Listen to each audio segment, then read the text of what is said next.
नमस्कार दोस्तों, मैं आप सभी का चिर परिचित दोस्त उपस्थित हूं आप सभी की सेवा में एक बेहद ही महत्वपूर्ण जानकारी को लेकर के। जी हां, आइए आज हम सभी जानते हैं पथरी गलाने के उपायों के बारे में। हम बात कर रहे हैं होममेड रेमेडीज की। होममेड रेमेडीज से सबसे अच्छा फायदा ये होता है कि आपको कोई साइड इफेक्ट भी नहीं होता है और आपके शरीर से बीमारियां भी गायब हो जाती हैं और उनका समूल रूप से खात्मा होता है। पथरी होना आजकल एक आम समस्या बन गई है और अगर किसी को पथरी हो जाए तो उसको बहुत तकलीफ झेलनी पड़ती है। इसीलिए आज हम आपको इस हमारे वॉइस ओवर के माध्यम से पथरी के इलाज के बारे में बताएंगे, जो एकदम सरल और प्रभावी भी है। पथरी औरतों की अपेक्षा मर्दों में 3 गुना अधिक पाई जाती है और ज़्यादातर पथरी 20 से लेकर के 30 साल तक के लोगों में देखने को मिलती है। अगर आप जानना चाहते हैं कि पथरी के लक्षण क्या होते हैं और इसका इलाज कैसे संभव है, तो इस हमारे वॉइस ओवर को अंत तक जरूर सुनिए। पथरी एक ऐसी बीमारी है जो रोगी को बेहद असहनीय दर्द देता है। पथरी के रोगी को कई तकलीफों का सामना करना पड़ता है। आजकल के प्रदूषित वातावरण और गलत खान पान के कारण मनुष्य के शरीर में कई बीमारियों ने जन्म ले लिया है। पथरी बनने का मुख्य कारण होता है यूरिक एसिड, फास्फोरस, कैल्शियम और ऑक्जेलिक एसिड के मिलने से होता है। यह किसी भी इंसान को हो सकता है। पथरी 2 प्रकार के होते हैं, एक बड़ा और एक छोटा। छोटा वाला पथरी बाहर निकल जाता है लेकिन बड़ा वाला नहीं निकल पाता है, जिस कारण से रोगी को बहुत दर्द सहना पड़ता है। आज हम आपको पथरी को तुरंत गलाकर बाहर निकालने के कुछ एक घरेलू उपचार बताने जा रहे हैं, जिन्हें आप ध्यान से सुने और अपनाएं, आपको फायदा होगा। पथरी होने के सबसे पहले कारणों को जान लीजिए, क्योंकि जब तक आप कारणों को नहीं जानेंगे कोई फ़ायदा नहीं है। आपने इलाज करवाया, पथरी निकल गई, लेकिन कोई ना कोई तो आप गलती करते होंगे जिसकी वजह से आपको पथरी स्टोन पेट में बना है।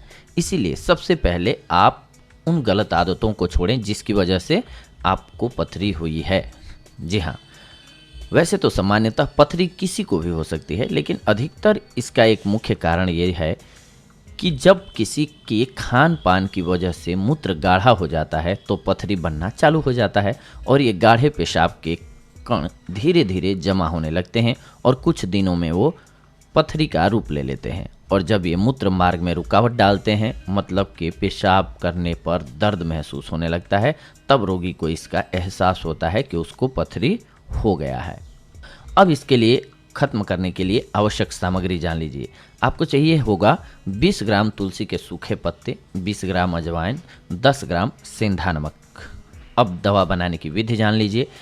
20 ग्राम तुलसी के सूखे पत्तों को 20 ग्राम अजवाइन और 10 ग्राम सेंधा नमक लेकर के पाउडर बना लेना है आपको मिक्स करके। यह 3 ग्राम चूर्ण गुनगुने पानी के साथ हर रोज आपको सुबह शाम सेवन करना है। सेवन करने से गुर्दे का तेज दर्द दूर हो जाएगा।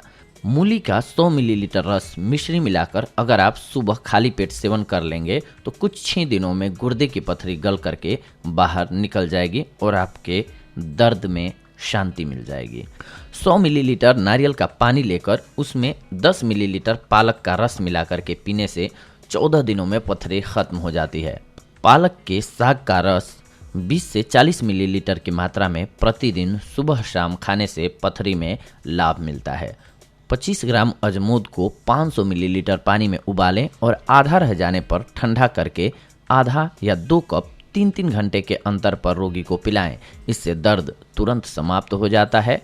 कमली शोरा, गंधक और आंवला सार 10-10 ग्राम अलग अलग पीस कर मिला लेना है और हल्की आग पर गर्म करके 1-1 ग्राम का आधा कप मूली के रस के साथ सुबह शाम लेना है। आपको गुर्दे की पथरी में लाभ मिलेगा। जीरा और चीनी को एक बराबर मात्रा में लेकर के अच्छे से पीसकर दिन में 3 बार 1-1 चम्मच पानी के साथ लेने से भी पथरी गलकर बाहर निकल जाती है। पथरी को निकालने के लिए सबसे कारगर उपाय है ये।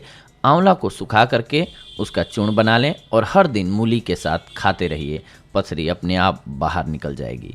पपीता खाने के कई फायदे होते हैं, यह हम सभी जानते हैं, लेकिन पपीते के पेड़ से भी हमें फ़ायदा होता है। यह बहुत कम लोग ही जानते हैं कि 6 ग्राम पपीते की जड़ को अच्छे से पीस लें और 1 कप पानी में घोलकर छान लें और इसका सेवन करें। पथरी जल्द ही बाहर निकल जाएगी। तो देखा दोस्तों, हमने आप सभी को बहुत सारी औषधियाँ इसलिए बताई क्योंकि हो सकता है कि एक औषधि जो हम बताएं वो आपके पास इजीली उपलब्ध ना हो, इसीलिए हमने अलग अलग होममेड रेमेडीज़ बताई जिनके सहारे आप अपने पथरी की बीमारी को बाय बोल सकते हैं। तो ये थी आज की जानकारी आप सभी के लिए। अगले एपिसोड में आप सभी के साथ जुड़ते हैं एक और बेहद ही महत्वपूर्ण जानकारी को लेकर के। तब तक के लिए धन्यवाद। नमस्कार दोस्तों।